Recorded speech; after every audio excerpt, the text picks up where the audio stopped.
And that brings us to the co-main event here for UFC Canada. And if you're enjoying the content, hit that like and subscribe button as we break down Kyler Phillips taking on Charles Jourdain. I'm going to lean ever so slightly to Jourdain here. He's looked good since moving to 135. He's had obviously back-to-back guillotine victories over Victor Henry and Davy Grant. But I don't think that guillotine and that grappling is going to be on display here against Kyler Phillips. I think it's going to come down to the striking. I think this is a very 50-50 fight. I think guys are really underestimating Kyler Phillips here. Obviously, he is coming off of back-to-back losses. But it's to the upper echelon of the division. You know, Rob Font, Vinicius Oliveira. And I think realistically, Phillips needs to take a look at his skill set. He dances around on the outside. He has fantastic movement. But when guys pressure him up against the fence, it causes him to, really just kind of take the back seat in a lot of fights. And I think it allows their opponents to get out ahead of him. And ultimately, he can't keep that up for the course of 3 rounds. He tends to slow down. Guys will attack his legs as well to really stop that movement. And I could see that similar game plan and that similar thing happening here with Charles Jourdain. He has good kicks, nice leg kicks, nice counter right hand. And obviously, he has formidable jiu-jitsu. And Kyler Phillips has great jiu-jitsu as well. He will mix in wrestling. But I just think if this one plays out on the feet and we see Kyler Phillips dancing around on the outside, he's going to get tired. Jourdain's going to chew up his legs. And I think this one's really going to come down to the fact that we're going to see the octagon control really take place here for Charles Jourdain in front of the Canadian judges here, with the Canadian on the card being cheered on by his home crowd fans.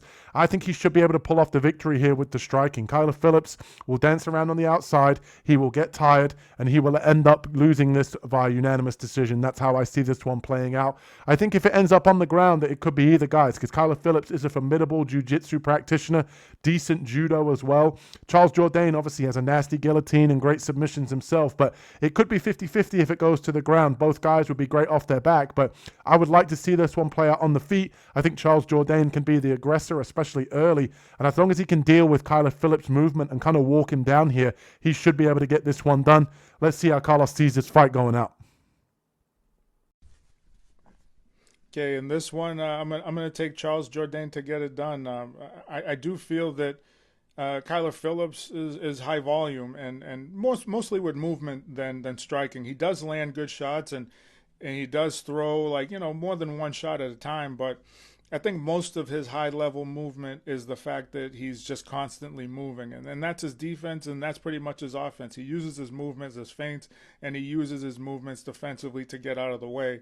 But sometimes it's just too much movement, and at least since he's gotten to the UFC, all that movement has confused opponents. But he's in the UFC now, and he doesn't have as many finishes as he's had on the regional scene, and the fact that after round 1, you could tell that he's considerably tired after that. Shows you that the high level movement is there, but the guys in the UFC are probably hitting a little harder. And I think that's what Charles Jourdain brings to the fight is he has the ability to land some hard strikes, whether it's, that flying knee that he likes to throw or, his straight punches. Either way, he's going to hurt you.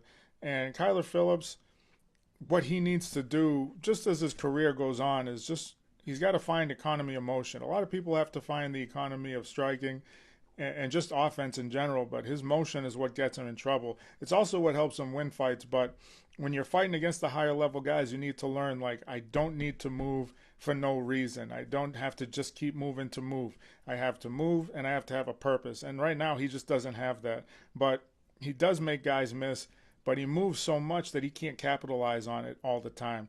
It's like he's afraid to engage, like he's afraid to get hurt. But either way, he's going to have to use that movement. And against Jourdain's going to have to find a way to time it. He's going to have to find a way to slow him down, whether he's going to attack the legs or try to slow him down early by getting him in the clinch and working the body, knees to the body, hooks to the body, anything to wear on that gas tank. Pull on the back of his head in the clinch, start to let that weight have him carry it a little bit, because I feel Jourdain's going to land the heavier strikes. And in round 2, when he slows down a bit more, if he's ripping to that leg and ripping to the body in round 1, he can be a little bit more aggressive. And you don't have to worry so much about the power coming back from Kyler Phillips because, like I said, he doesn't seem to have big power. He doesn't seem to be a big finisher. And if he does, it's going to be with volume. He's going to have to hurt you in combination. And he doesn't really throw a lot in combination. So I feel that all the dancing around is going to force Jourdain to pursue him. I feel that you're going to have to find Jourdain at least is going to have to find a way to cut the ring off. Although Jourdain is very quick, he's going to have to find a way to get Phillips to stop moving. And I feel ripping the leg is the best part, and cutting off the ring is the second. So I'm going to take Jourdain to get it done. I think he can.